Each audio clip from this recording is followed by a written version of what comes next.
말씀은 부지 중에 죄를 지었을 때 속죄하는 방법을 알려주는 말씀입니다. 부지 중이나 몰라서 실수로 지은 죄를 말한 것입니다. 그 죄의 결과가 얼마나 치명적인지 몰라서 지은 죄, 실수로 지은 죄라 할지라도 명백하게 하나님의 말씀을 어긴 것이기에 분명한 속죄함을 받아야 함을 말씀하고 있습니다. 하나님의 백성은 주의 말씀에 무지해서는 아니됨을 가르쳐주고 있습니다. 우리는 하나님을 아는데 게을러서는 아니 된다는 거지요. 나중에 결코 나는 그것을 알지 못하였습니다, 몰랐다고 핑계할 수 없다라는 것입니다. 내가 무지 중에 또는 실수 중에 지은 죄를 되라 할지라도 결코 그에 대한 별명이 될 수 없다라는 것입니다.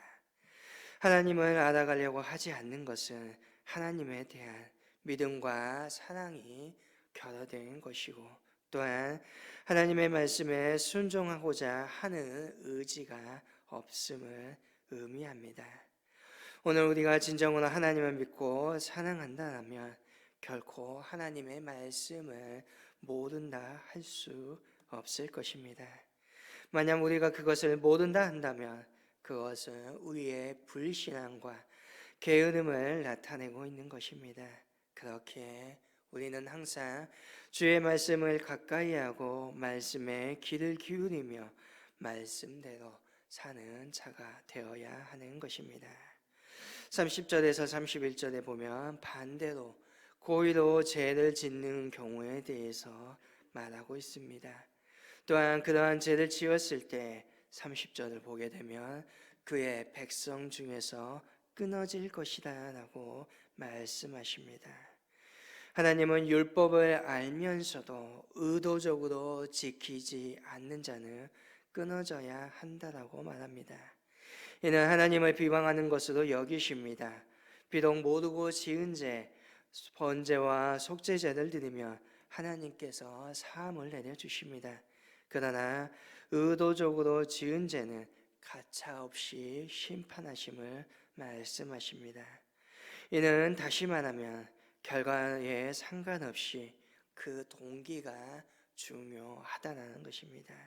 아무리 작은 죄라 할지라도 그 동기가 불순하면 하나님으로부터 벌을 받게 됩니다. 고의적으로 짓는 죄의 징계는 무섭습니다. 왜냐하면 어떠한 방법으로 용서를 받게 되는 것인지 성경은 말해주지 않고 있기 때문입니다.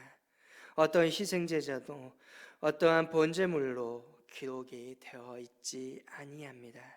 그러므로 우리는 내 마음이 간팍해져서 하나님을 대적하며 고의적으로 범하는 죄를 짓지 아니하도록 각별히 주의해야 하는 것입니다. 오늘 우리는 실패한 이스라엘을 향한 하나님의 사랑과 은혜를 기억하면서 이제 내게 있는 모든 것이 하나님이 주신 것을 알아 하나님을 온전히 믿는 삶, 내 자신을 부인하며 변화되는 삶으로 하나님께 영광 돌리며 늘 말씀에 순종하는 의로운 삶을 살아야 함을 기억하시기를 바랍니다. 또한 30절 이후로 하나님의 계명을 고의로 범하는 자에 대한 예를 보여주고 있습니다. 어떠한 사람이 안식일에 나무를 했습니다. 이를 사람들이 발견하고 모세와 아론과 회중 앞에 끌고 옵니다. 하나님께서는 가두어진 그 사람에 대하여 죽이라라고 하십니다.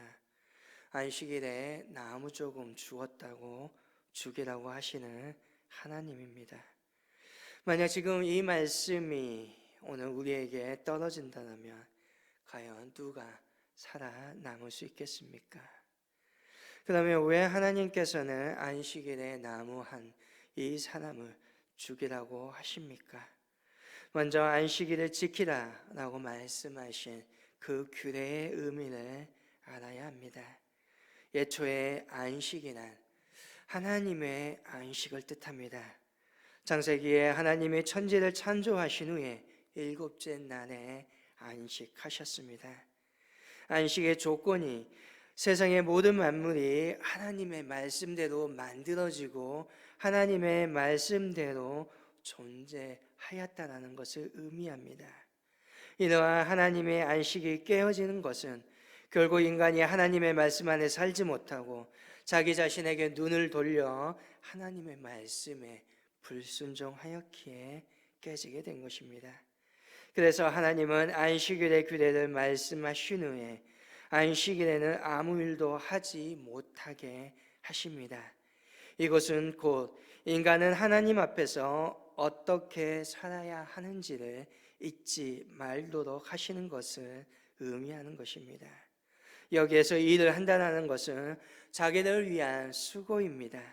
즉 이스라엘 백성이 안식일을 지켜야 하는 것은 우리는 우리의 수고와 노력으로 사는 것이 아니라 하나님의 말씀으로 살아간다는 것을 잊지 아니하도록 하기 위하여 하나님께서 안식일을 지키라고 하신 것입니다. 이것을 아는 자만이 곧 참된 안식을 누리며 살아갈 수 있습니다.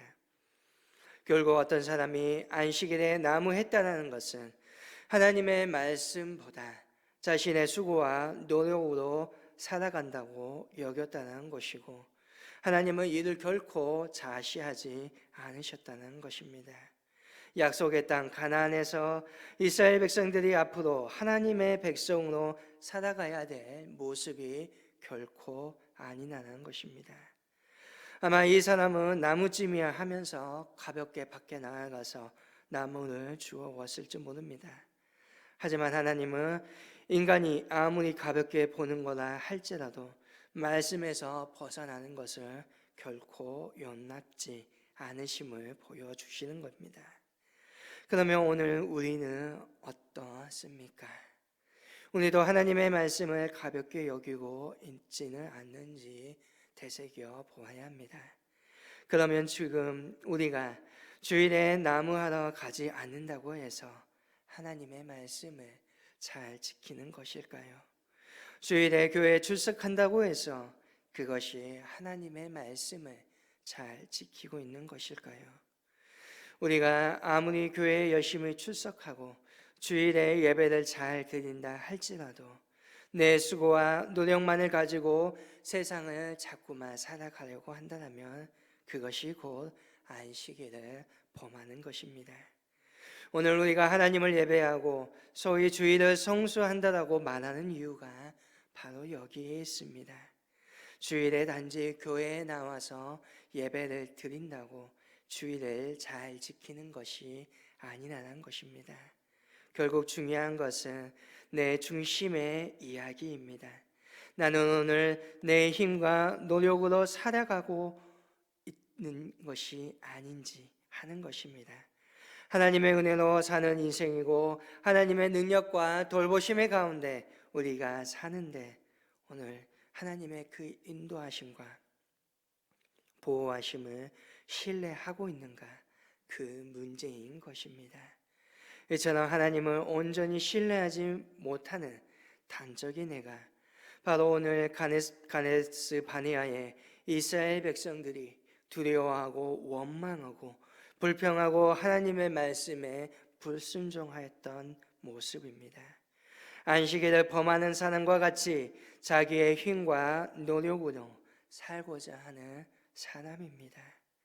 오늘 우리에게 중요한 것은 하나님을 신뢰하는가 아니면 내 힘을 신뢰하고 있는가 하는 문제입니다. 항상 우리는 주 앞에 나올 때마다 하나님의 은혜로 사는 것임을 고백하면서 하나님을 만나고 경배할 수 있기를 원합니다. 이것이 바로 안식일을 지키는 것이고 하나님의 말씀으로 살아가는 것입니다. 계속해서 하나님은 모세에게 한 가지 더를 지시하고 계십니다. 38절에 옷달에 순을 달았고 천색끈을 그 귀의 술에 더하라고 하십니다. 이것은 옷을 멋있게 하기 위한 것이 아닙니다.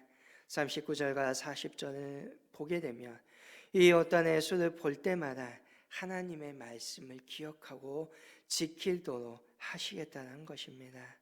수를 단란하는 말씀이 안식일에 범한 사건 뒤에 나온 것을 보면 인간이 하나님의 말씀을 잘 잊어버리고 살기 때문에 날마다 입은 옷을 통하여서 하나님의 계명을 기억해 하시려는 의도가 있는 것 같습니다. 오늘 우리에게도 옷단의 술과 같은 역할을 하는 것이 바로 우리가 가지고 있는 성경책입니다. 늘 성경을 가까이 하고 성경을 통하여서 하나님의 말씀을 되새길 수 있어야 합니다.